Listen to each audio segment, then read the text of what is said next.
Hi, I'm Andrew Unger, author of the Daily Bonnet and the new novel, Once Removed.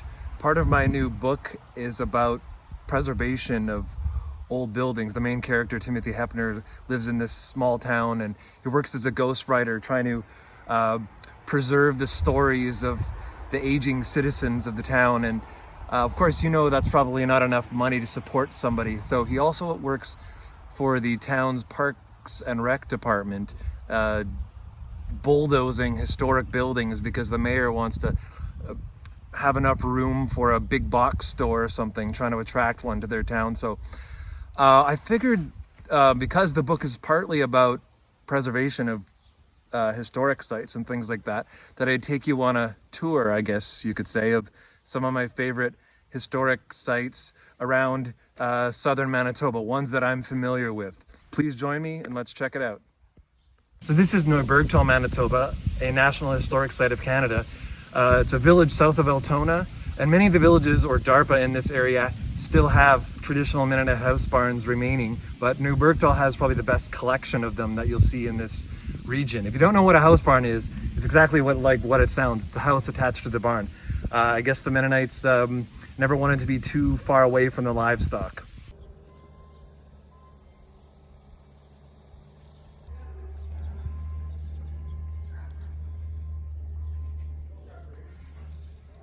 So in the old days, the Mennonite house barns used to have elaborate floor patterns painted onto the floor.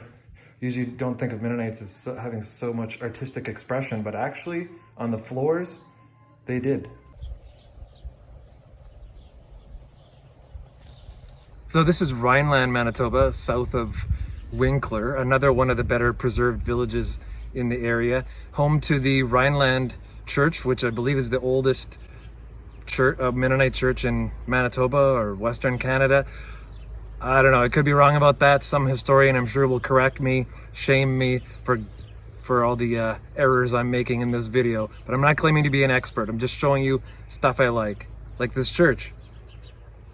This is also in Rhineland, the Mennonite Heritage Homestead, right across the street from the church. A lot of the house barns in the area are actually still private residences, but there's a few in some of the villages, like in Neubergthal and here in Rhineland, that you can actually tour the inside of.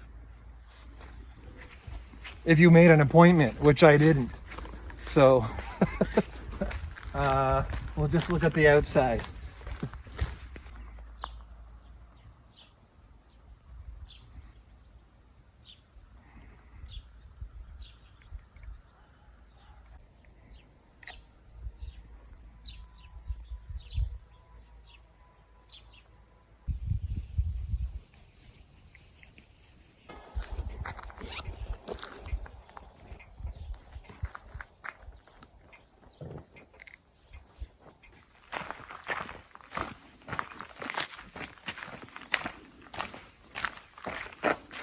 Somewhere in amongst this poison ivy, there's a, okay, I don't know, where is it?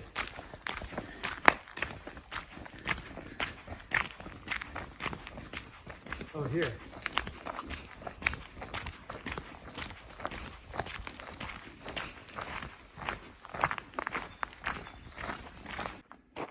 So half of my ancestors came to, wow, there's mosquitoes here. Half of my ancestors came to Canada in the 1870s and arrived in Manitoba in Treaty 1 territory in 1874 at this spot on the Rat and the Red River. The other half, wow, and they were greeted by mosquitoes. The other half came in the 1920s as refugees fleeing the Russian Revolution. That's my family story here. But this spot on the corner of the forks of the Rat and the Red River marks the spot where the first Mennonite settlers arrived in this area. We can sign the guest book. I'm going to sign the guest book.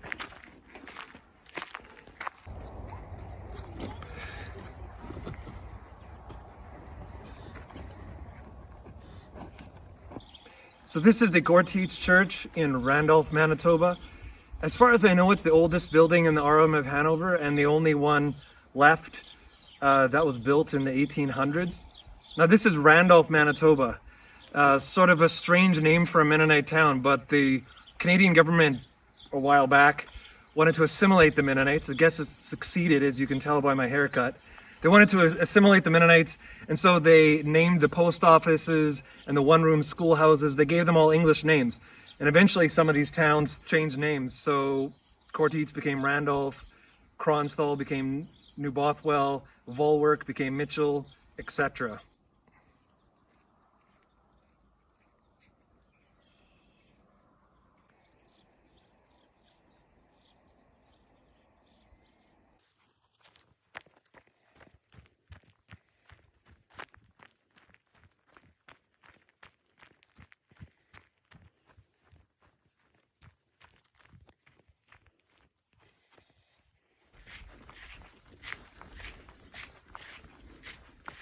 Are these choke cherries? Yeah. I think these are choke cherries. Yes, they are. I won't be able to talk. Oh my. There's... They dry your mouth out. I won't be able to talk.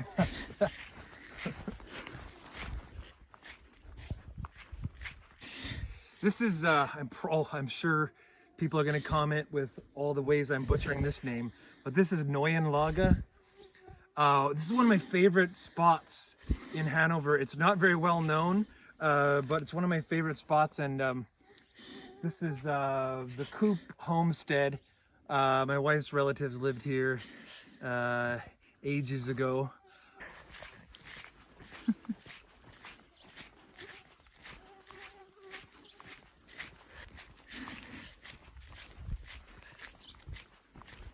So I always feel a bit like Indiana Jones when I come here, or should I say Manitoba Unger? Doesn't sound quite as good. But you know, there's the old foundations, or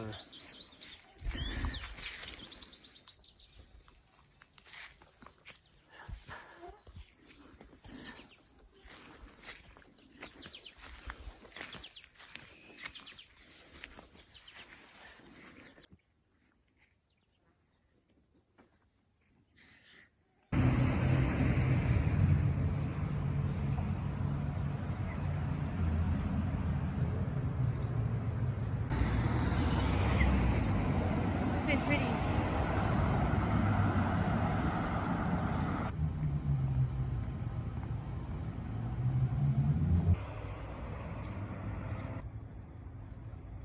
so this is the creek, mostly dry creek that Steinbach gets named for. Steinbach means stony brook in German. It also was named after a village in Ukraine that also was called Steinbach, and they just kept the same name, very original. All along this creek though, the Steinbach's pioneers, settlers that had their homesteads on 20 lots, 18 families on 20 lots all along this creek, which runs parallel to, or Main Street I should say, was built parallel to the creek. And there are plaques marking the spots where each of those pioneering families once lived.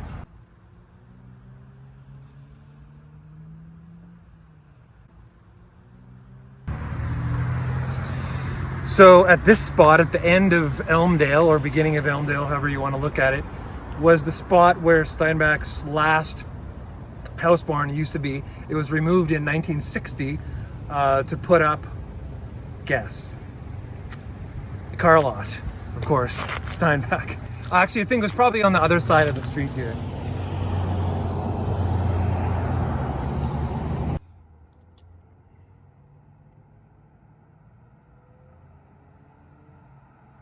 And of course, no tour of Mennonite historic sites in Manitoba would be complete without a trip to the Mennonite Heritage Village in Steinbach, which has, I don't know how many buildings, a whole bunch. One of my favorite places to come. I come here a lot. Actually, I sometimes, you know, in the last few months, I actually came here and just to sit and absorb the atmosphere. And I did some editing in my book, just sitting on one of these benches over here.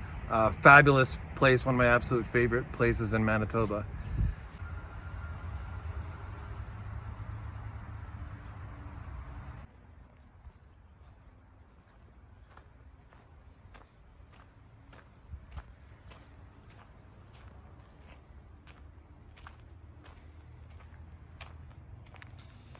So this is the Cortese house barn at the Mennonite Heritage Village. Let's have a look inside.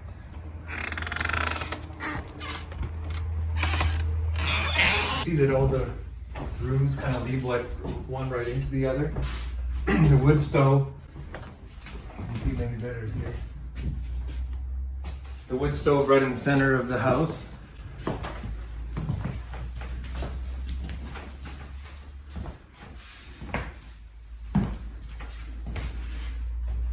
Children's room.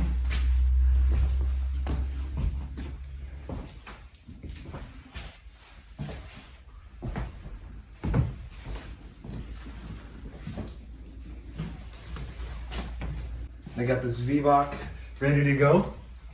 And check this out, the stove has the waffle iron built right in. And of course you have to have the waffles with the white sauce. And then here would be the door, entranceway to the barn.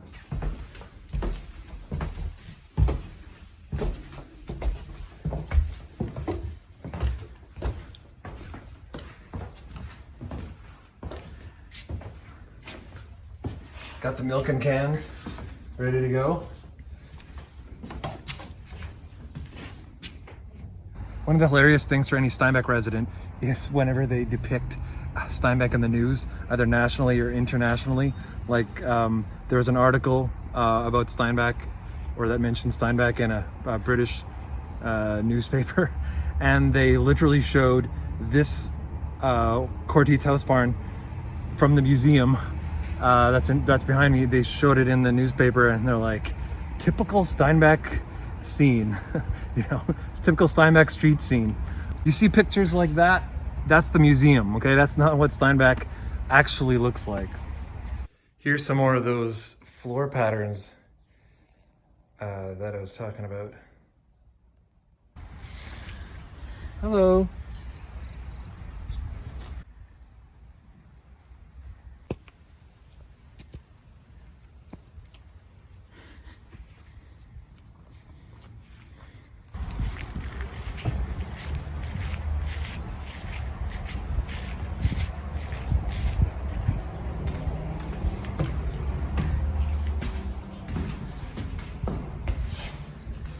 So this is the Old Colony worship house, the Old Colony church. Men on one side, women on the other. And you notice how plain it is. There's no decoration, no stained glass. There's not even a cross. So traditionally Mennonites were against any form of graven imagery, any form of decoration in their churches. The churches on the outside even didn't even look like, obviously, like, oh, you can identify that that's a church. They wanted them to be completely nondescript, I guess you could say, not identifiable, and very plain. So your focus was on God and worship and not ornamentation.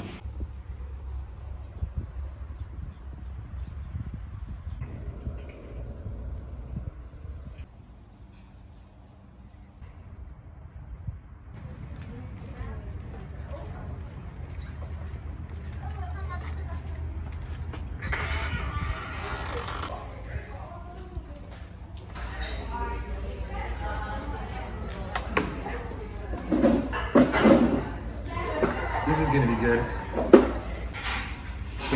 think I've earned this. So I've got my Varenica with schmaunt fat, my Formawurst farmer sausage, Kampfwurst, brown bread, rhubarb plots, coleslaw, and a Pepsi. Perfect Mennonite meal to end off this tour.